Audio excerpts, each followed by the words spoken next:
Hello అండి, అందరికీ నమస్కారం. ఇవాళ మనం బిసిబేలేబాత్ చేసుకుందామా. ఇందులోకి కావాల్సింది 1 గ్లాసు బియ్యం, 1 గ్లాసు కందిపప్పు, పెసరపప్పు ఆప్షన్ అండి. మీకు ఇష్టమైతే వేసుకోండి, లేకపోతే లేదు. పెసరపప్పు వేస్తే కొంచెం టేస్టీగా ఉంటుంది, బాగుంటుంది. బఠానీ, పొటాటో, క్యారెట్, బీన్స్ అన్నీ చిన్న చిన్నగా కట్ చేసుకొని పెట్టుకోవాలి. చింతపండు కొద్దిగా ముందుగానే నానబెట్టుకొని పెట్టుకోవాలి పక్కకి. అన్నీ బాగా వాష్ చేసేసుకున్నాక రైస్ మెత్తగా అయిపోవాలి. ఫుల్ ఉడికిచ్చేసుకొనేసి ఓ 2-3 విజిల్స్ వచ్చినాక అది ఫుల్ మెత్తగా అయిపోతుంది. కొద్దిగా వాటర్ బాయిల్ చేసుకొని పక్కన పెట్టుకోవాలి. లేదు అంటే అలాగే మెత్తగా అయినా చేసుకోవచ్చు, బాగుంటుంది. చూడండి, మెత్తగా అయిపోయింది కదా. ఇలా నేను కొద్దిగా వాటర్ బాయిల్ చేసి పెట్టుకుంటాను పక్కన. ఆ వాటర్ మళ్ళీ ఇందులో కొంచెం వేసేసి ఫుల్ ఇంకా మెత్తగా చేసేస్తాను రైస్ని అంతా. చాలా మెత్తగా చేస్తే బాగుంటుంది. మేము అలా తింటాము, కొంచెం మెత్తగా చేస్తే బాగుంటుంది. వాటర్ వేసుకొని ఇలా బాగా మెత్తగా చేసుకోవాలి. మెత్తగా అయిన తర్వాత క్యారెట్ అన్నీ చూడండి ఎంత మెత్తగా అయిపోయినాయి కదా. క్యారెట్, బీన్స్, బఠానీ, పొటాటో అంతా బాగా ఉడికిపోయింది.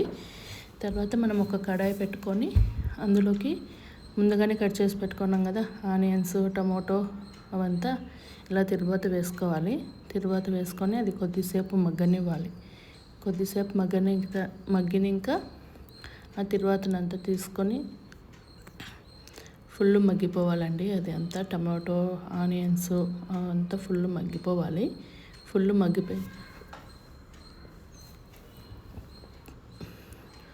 మగ్గిపోయిన తర్వాత అది తీసుకొని అందులోకి వేసుకోవాలి. చూడ ఎంత మెత్తగా, ఎంత బాగుంది కదా. ఇలా మెత్తగా అయిన తర్వాత దాన్ని తీసుకొని ఇలా వేసుకొని ఫుల్ మిక్స్ చేసుకోవాలి. దానికి మిక్స్ చేసుకొని చింతపండు, ఇప్పుడు లాస్ట్లో చింతపండు అంతా తిరువాత వేస్తాం కదా, అప్పుడు చింతపండు యాడ్ చేసుకొని, ఇది పౌడర్ వస్తుందండి, రెడీమేడ్ది బిసిబేలేబాత్ పౌడర్ వస్తుంది. ఆ పౌడర్ 1 స్పూను, మీకు ఎంత స్పైసీ కావాలంటే అంత, 1 స్పూను 2 స్పూన్స్ మీకు నచ్చినంత 1 or 2 స్పూన్స్ వేసుకోండి. మీకు అది ఫ్లేవర్ ఇంకా కావాలంటే చాలా వేస్తే బాగుండదు. ఫ్లేవర్ కోసం కొంచెం నేను అందాజ పైన వేసేస్తాను. ఎంత వేయాలని నాకు క్వాంటిటీ తెలీదు సరిగ్గా, నేను అందాజ పైన వేసేసుకుంటాను. మీరు అలా చేయండి. లాస్ట్లో ఇలా కొరియాండర్ వేసుకుంటే ఎమ్మి బిసిబేలేబాత్ రెడీ అయిపోతుంది. ఈజీగానే అయిపోతుంది, తొందరగానే అయిపోతుంది.